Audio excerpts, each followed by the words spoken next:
How to breed lovebirds. Many people associate romance with lovebirds. There are 9 different species of lovebirds, which are small, brightly feathered parrots. If you have lovebirds or want to own lovebirds and breed them, it requires a lot of consideration and commitment, especially because they are monogamous for life. However, by pairing the lovebirds and taking proper care of them and their eggs, breeding these beautiful birds that supposedly inspired Valentine's Day can be a relatively uncomplicated process. Part 1: Getting ready to breed a pair. 1. Learn about lovebirds.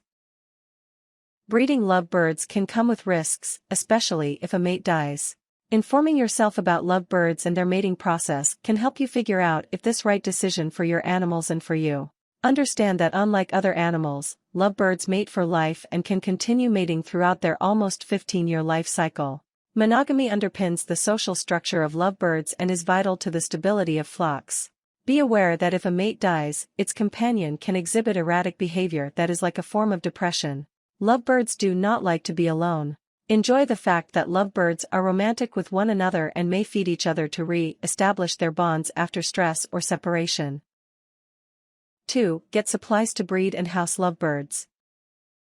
Lovebirds usually live in holes in trees, rocks, or shrubs in the wild. Buy the supplies to give your lovebirds a home where they feel comfortable and can breed successfully. Get your lovebirds a cage of no less than 18 by 18 by 12 inches with the bars spaced no more than 3-4 inch apart. Try and purchase a square or rectangular cage so they have places to hide. Place different-sized perches in the cage along with toys to keep the lovebirds happy and stimulated. Avoid wooden. Put separate water and food dishes in the cage away from the bottom. Clean the cage and dishes daily to keep your lovebirds healthy. Disinfect the cage once a week. 3. Find a pair of lovebirds to breed. Choose the best lovebirds to breed. This can help ensure the health of the birds and the breed.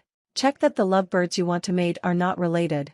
Make sure the birds have not mated for more than 2 clutches, which can cause them serious illness. Avoid mixing breeds, which results in hybrid birds that don't belong to any species of lovebirds.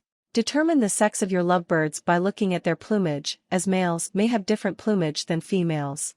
Be aware, however, that some species of lovebirds are androgynous and it's difficult to tell the sexes apart. You may need to watch for signs such as building a nest to determine which of your lovebirds is the female. Contact groups such as the African Lovebird Society for places to get birds of the same species as yours. 4. Select a healthy mate. Choosing a healthy mate for your lovebird or 2 healthy lovebirds is important to maintaining their health and that of the breed. Look for the following qualities of a good lovebird specimen when selecting a mate or pair. Rounded body shape. Good ability to stand and walk. Broad rump and back. Rounded and full breast. Sharp and compact tail. Large, wide, and rounded head. Wide and appealing face.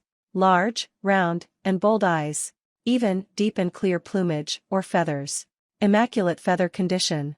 Clean, large, and strong feet with straight toes and no scars. Clean and large bill, or beak, free of scars. Part 2: Breeding the chosen pair.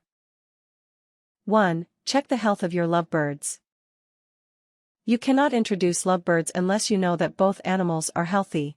Take the pair to the vet to make sure that they're healthy enough to breed. Let your vet know that you plan to breed the lovebirds. Ask her any questions you might have about the birds, their health, or breeding the pair. 2. Consider quarantining the animals.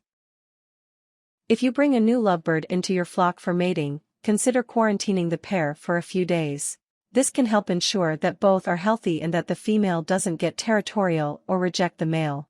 If you are breeding lovebirds you already own, you likely don't need to quarantine the pair. 3. Introduce the lovebird pair. When you know that each lovebird is healthy, introduce the pair. Take it slowly, as it could take a few days for the birds to get used to one another. Place the birds in cages next to one another before putting them in the same cage. Move the birds to the same cage after a couple of days. Put nesting materials in the cage to encourage the couple to start building a nest. Remove any birds that are exhibiting signs of aggression or rejection of a potential partner. 4. Watch for signs of mating. Lovebirds are prolific reproducers and you may notice many signs of mating. Signs of mating can include Courtship, aggression, jealousy or being hormonal, carrying material in the feathers, nest building. 5. Provide the birds enough nutrition. Lovebirds that are breeding need dense, nutrition-packed foods because of the stress on their bodies. Avoid giving them just seeds, which may not provide enough nutrients for the birds or their babies. Some examples of what you can mix together to feed your lovebirds are cooked elbow macaroni, pearl barley, frozen vegetables, granulated sea kelp, whole grain brown rice, apples, greens, cereal, toast or crackers, cuttlebone. 6. Check for eggs. The only way to be certain that your lovebirds have mated is by checking for eggs. In most cases, the female lovebird will lay her first egg 10 days after mating and then will brood, or sit on the eggs, after the second is laid. Look at the nest every morning to see if there are any eggs. The female will generally lay eggs at night. She may produce 1 egg every other day, up to 5 or 6 eggs. Be aware that 2 female lovebirds, if placed together, can lay up to 10 infertile eggs. 7. Allow the female to brood. It takes around 25 days for a female to brood, or sit on, her eggs. Let her brood uninterrupted for at least 10 days.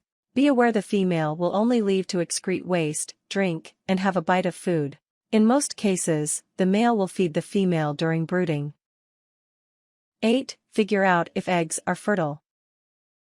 It's common to have infertile eggs, especially if a pair is too young or old. After allowing the female to brood for 10 days, you can check to see if the eggs are fertile. Handle the eggs as gently as possible. Check each egg by holding an egg up to a light source, such as a flashlight, and looking for a membrane, which is a sign the egg is fertile. You can also check by placing the egg in a shallow dish of warm water 1 week before it hatches. After 5 seconds, check if you can see a membrane. Be aware that it is normal for eggs to not be fertile or for a baby to die in the egg. 9. Wait for the eggs to hatch. After between 21-26 days of brooding, your eggs may hatch. Be sure to not handle the eggs or the hatchlings for the first 6-8 weeks of life. The mother bird will feed the babies for 6-8 weeks from the nutritious food you provide. Remove any unhatched eggs or baby lovebirds that die.